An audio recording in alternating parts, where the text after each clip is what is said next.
If there's one group of people we should be asking about how to live a happy life, it's this group right here. Not only is everyone in this group over 100 years old, but they're residents of what's considered to be a blue zone. Blue zones are regions where there's a high population of people living significantly longer and healthier lives compared to the global average. These zones can be found in Italy, Japan, and Costa Rica. But don't worry, you won't need to be traveling there to get the wisdom this group has to share, because it's all inside the book Ikigai. We read it so you don't have to, and today we're sharing 10 questions to ask yourself to get one step closer to a happy and purposeful life, because it's not just about reading, but actually putting it to the test. Number 1, how active is your lifestyle? And are you someone planning to stay active, or are you counting down the days to retire? After interviewing and observing the residents of Okinawa, Japan,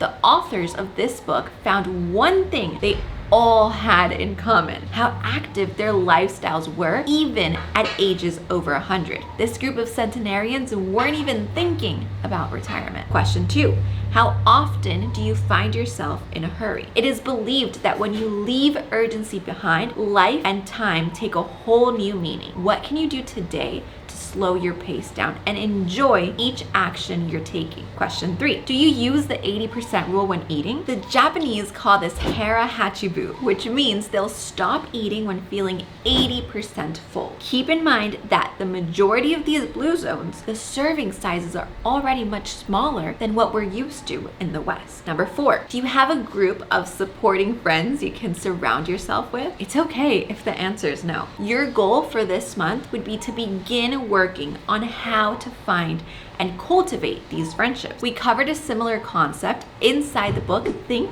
and Grow Rich, where Napoleon Hill realized one thing that most influential and successful people had in common was that they were all part of a mastermind. This doesn't mean masterminds like the type we see being promoted in ads, but instead a group of like-minded people that can unite and bounce ideas to grow together. Number 5, what would you have to do today to feel in the best shape for your next birthday? Everyone's answer here is going to vary, but the key is finding how you can begin to work towards maintaining your body for the long term. All the centenarians interviewed were still active at ages over 100. This doesn't mean they were going to the gym and doing a full weight routine daily, but it does mean their bodies were in shape to maintain their same active lifestyle. Every person interviewed had a garden they were responsible for maintaining and walked every day to get from place to place.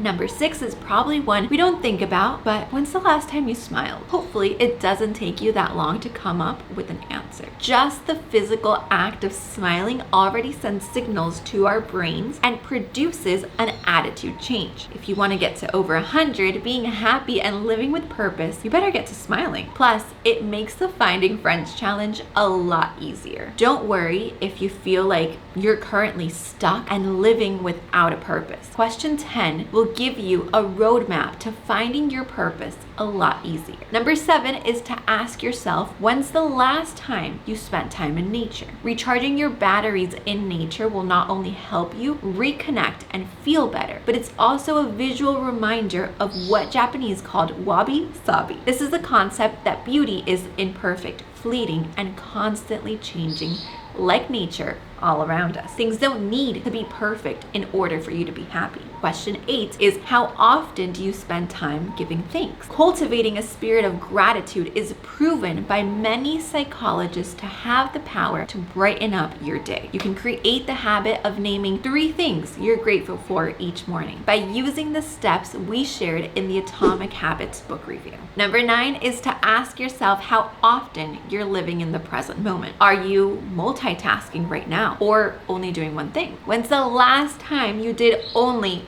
one thing? What about having a conversation without being distracted by your phone? I know it's not something we do often, but it is something we can all try a little harder at. Last but not least, and probably the most important, is finding your Ikigai. But what is an Ikigai? It's the Japanese term that translates to having a purpose in life. To make it a lot easier to find your purpose, ask yourself these 4 questions. What do you love to do? What does the world need? This could be that you believe more people should understand how to code, or that meditation can change everyone's life. There's no right or wrong answer here. 3, what can I get paid for? And 4, what am I naturally good at? Your Ikigai is found at the intersection of these 4 categories. Here's what the book had to say about everyone interviewed. They all have an important purpose in life, or several. They have an Ikigai, but they don't take it too seriously. They are relaxed and enjoy all that they do. Oftentimes, I find that we put so much pressure on wanting to find our life's purpose right now, and it has to be our main thing. But that's contrary to what they do. Discovering your Ikigai is a matter of trial and error. It won't come knocking at your door. The more and more you try the list of things you wrote down in each circle, the closer you get to finding your Ikigai and living a purposeful life. If you've already read this book, go ahead and drop your thoughts down below. And if this episode left you hungry to know more, the book link is down below in the description.